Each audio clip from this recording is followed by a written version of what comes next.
धन्यवाद कि आप लोग कम समय में इधर आए। जो वक्फ का बिल पास हुआ है वो सीधे सीधे हमारे संविधान के आर्टिकल 26 का उल्लंघन है और ये मामला सुप्रीम कोर्ट में भी है। काफ़ी लोगों ने मुझसे ये कहा कि वक्फ का बिल पास हो गया है, लेकिन कल ये 22 तारीख को वक्फ बिल के अगेंस्ट एक बड़ा इवेंट होने वाला है, तो पर बिल तो पास हो गया है।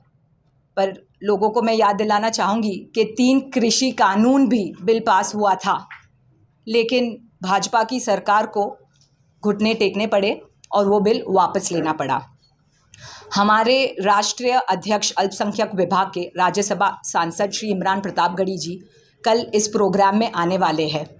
वो सड़क से लेके संसद तक चाहे कोई भी मुद्दा हो, अल्पसंख्यकों का हो, आदिवासी का हो, ओबीसी का हो, दलितों का हो, महिलाओं का हो, युवाओं का हो, हमेशा आगे रहते हैं।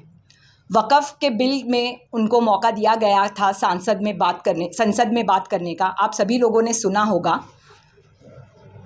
वो ऐसे शख्सियत है जो आँख से आँख मिलाकर कोई भी मुद्दा हो उसके सामने खड़े रहते हैं। मैं मेरे मुसलमान भाई बहनों से कहना चाहूँगी कि ये वक्फ सिर्फ एक मुसलमानों का मुद्दा नहीं है। जो भाजपा की मानसिकता है वो ये चाहते हैं कि अल्पसंख्यकों की ज़मीनें हड़पे। वक्फ बिल के पास होने के बाद आरएसएस की एक पोर्टल मैगज़ीन है जिसका नाम ऑर्गेनाइज़र है। उस मैगज़ीन में एक लेख छपा था कि अभी तो वक्फ बिल पास हो गया है, अभी हमें क्रिश्चियंस के पास कितने चर्चेज़ है उसका सर्वे करना चाहिए। तो भाजपा की मानसिकता तो आप जान रहे हो। आप सभी झारखंड के रहने वाले हो। मैं जैन समाज की बेटी हूँ। पारसनाथ में जो जैनों के साथ हो रहा है मंदिर, वो भी आपसे परे नहीं है। मैं आपके माध्यम से मेरे जैन भाई बहनों को भी कहना चाहूँगी कि बीजेपी ने सिर्फ़ और सिर्फ आप लोगों का इस्तेमाल किया है।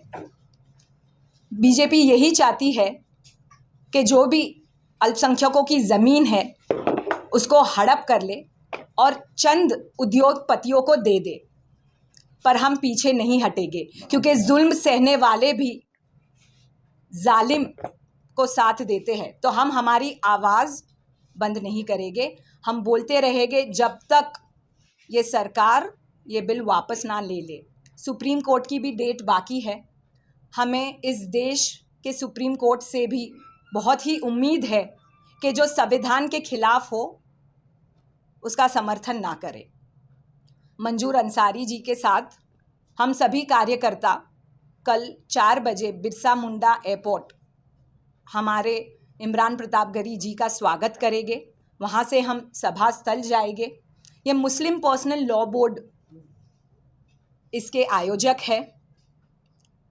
तो हम चाहेंगे कि आप लोग जो इतने शॉर्ट नोटिस पर इधर आए हो, कल भी आप आइए और हर एक कोने तक, हर एक घरों में, ना सिर्फ अल्पसंख्यक, हिंदुओं के भी पास, आदिवासियों के भी पास ये मैसेज पहुंचाए कि जो आरएसएस और भाजपा की मानसिकता है, डिवाइड एंड रूल की, जो ब्रिटिशर्स की मानसिकता थी, वही आज भी दोहराना चाहते हैं। लेकिन हम सब एकजुट हैं और उनका सामना करेंगे।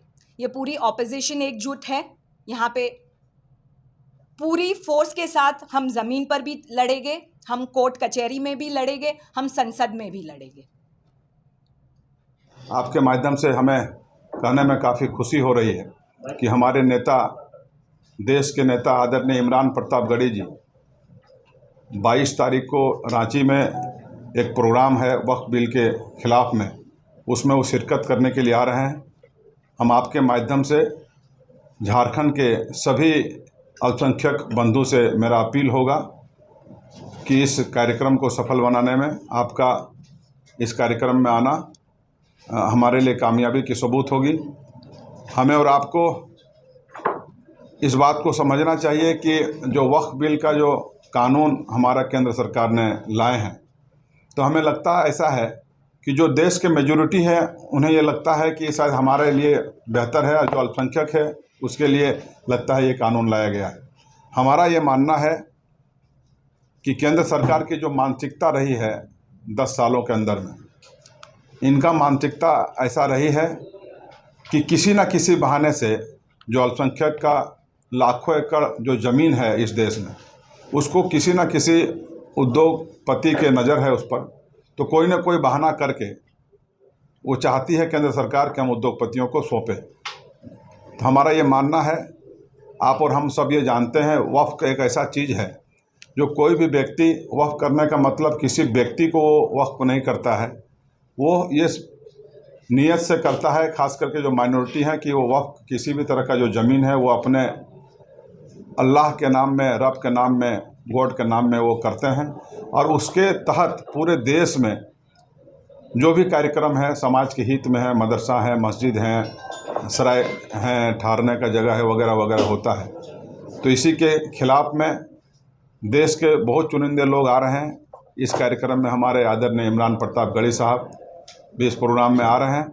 तो हम चाहेंगे कि आपके माध्यम से अपने सभी लोगों से अपील करेंगे कि इस ऐतिहासिक कार्यक्रम को सफल बनाने में आपके तरफ से सहयोग मिले, और आने वाला जो समय हो केंद्र सरकार को ये मजबूर होना पड़ेगा इस कानून को फिर से वापस लेने के लिए। तो हम उम्मीद करते हैं कि कल का जो प्रोग्राम होगा वो झारखंड के लिए ऐतिहासिक प्रोग्राम होगा। तो इस पर हम चाहेंगे कि हमारी प्रभारी मैडम जिना लेन गाला जी आपको संबोधित करें।